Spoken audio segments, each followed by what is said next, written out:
Hello everyone, today I will be talking about the context of my teaching experience at Colegio Padre Luis Amigo as part of my reflexive video about my professional practice.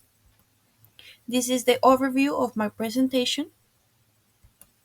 Well, the contextual factors of my professional practice. I did my practice at Colegio Padre Luis Amigo. This is a school located in the city of Concepcion, and according to the payee of the institution, there are around 510 students ranging from 1st to 12th grade, and there are 41 teachers in the school. It is important to mention that the school is part of a Catholic institution which is called Capuchino's Congregation. As for the infrastructure and resources, the school has a library, a computer lab, a science lab, a gymnasium, and a playground. Additionally, every classroom has its own notebook and TV screen. The school also has a nurse office and a psychologist office, and there are several collaborative workspaces designed for students and teachers to work with and study together. The characteristics of my class, well, I chose to work with ninth grade. I selected them because I taught them the previous semester, and during this semester, I also took on the role of their head teacher.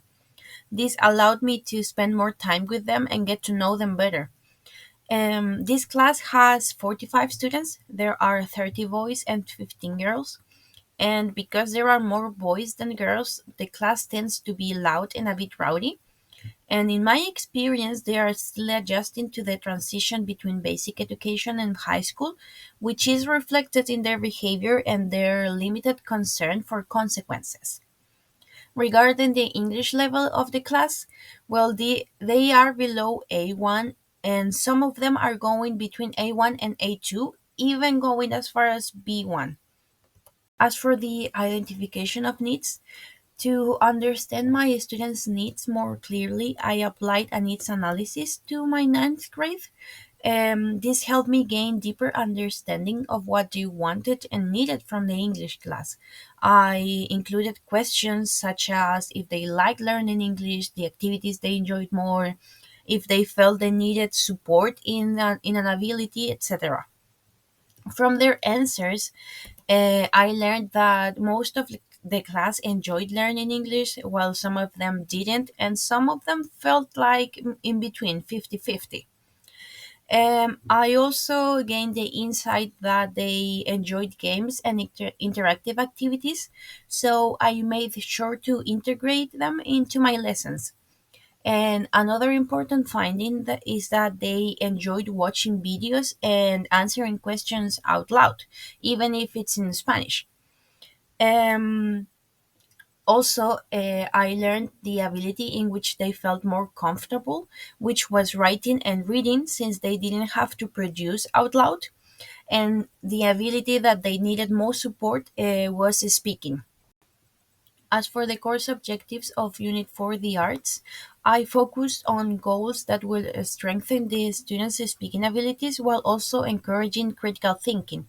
For this reason, I made sure to include verbs such as analyze, identify, and discuss in my unit aims and also in my class aims.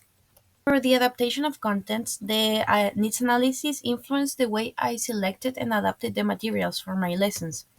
Knowing that the class needed active and engaging activities, I always included at least one game or dynamic that captured their attention and also that encouraged their participation.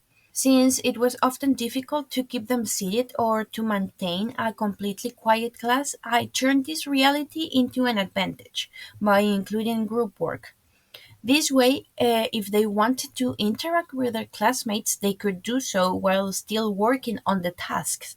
And as you can see on the screen, I always included games or videos in which they could watch and also interact, or music, since it was something that they enjoyed. As for the strategies to adapt to the students' needs and to ensure accessibility for all learners, considering their learning styles, abilities, and special needs, I work closely with the special education teachers of the school, mostly to adapt to the needs of my students who were part of the PA program. Alongside this, I made several adjustments based on the UDL principles. I took into consideration one-on-one support opportunities to customize the displays of information. Um, in my presentations, I always use bright colors that were easy to see, alongside large and readable fonts for my students. And I also always provided clear examples, and I gave the students the option to work alone or in pairs if they preferred. And another consideration that I took into account was consideration 7.3, nurture joy and play. This is connected with the fact that I made sure to include several games or activities in which they could interact and move around. For assessment and feedback, the needs analysis influenced my assessment methods. I kept a strategy that the students were already used to, which is earning a stamp for completing an activity. This meant that I placed a stamp in the student's copybook to indicate that the task was completed. And at the end of the semester, the copybooks are checked and the students should have one stamp per class, which becomes part of their summative evaluation. Keeping this strategy helped maintain continuity for the students while also ensuring that I could check their work and provide immediate feedback. In addition, I incorporated more kinesthetic and group based activities since students expressed that they enjoy teamwork and movement. So I always made sure to include tasks that allow them to move around the class and collaborate. As for the cultural and linguistic considerations, I always took into account the English level of my students. Most of my class was below A1 or A1, and only a few were between A1 going to B1. For this reason, I frequently spoke in English to increase their exposure, but also translated when necessary. And for the students that struggled the most, I tried to work closely with them so they could understand the content better and make meaningful connections between English and Spanish. As part of my reflection, I believe that the unit and my professional practice was around 80 to 90% successful since I included the students' wants and needs into my planning and I paid close attention to the areas where they needed support. And when I noticed difficulties, I reviewed my plan and I added extra time to explain concepts again. And this allowed my students to work more efficiently and effectively. Um, Based on the feedback and observations throughout the lessons, my main change for the future would be to focus more on improving the speaking abilities of my students. Although I provided opportunities for speaking, many students still struggled, mostly due to the reality of having 45 students per class. I did not have enough time or resources to work with individually with them and to offer more personalized speaking practice. Therefore, that is something that I would change. As for the improvement areas, well, this semester allowed me to grow and mature as a teacher. The most valuable lesson I learned from my professional practice is the importance of creating meaningful connections with the students.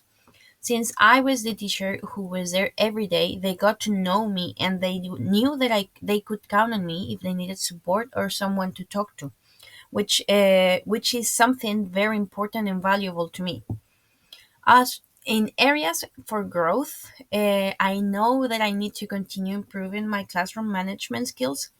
Although students behave well when I am teaching, I am aware that I could strengthen my presence and authority to prevent potential misbehavior. This is something that I have been working on and that I will continue to develop. And well, as for my influence in educational goals, well, this semester shaped my future educational goals and values because I realized that I am capable of much more than I expected. These are the credits of my presentation, and thank you so much for for listening.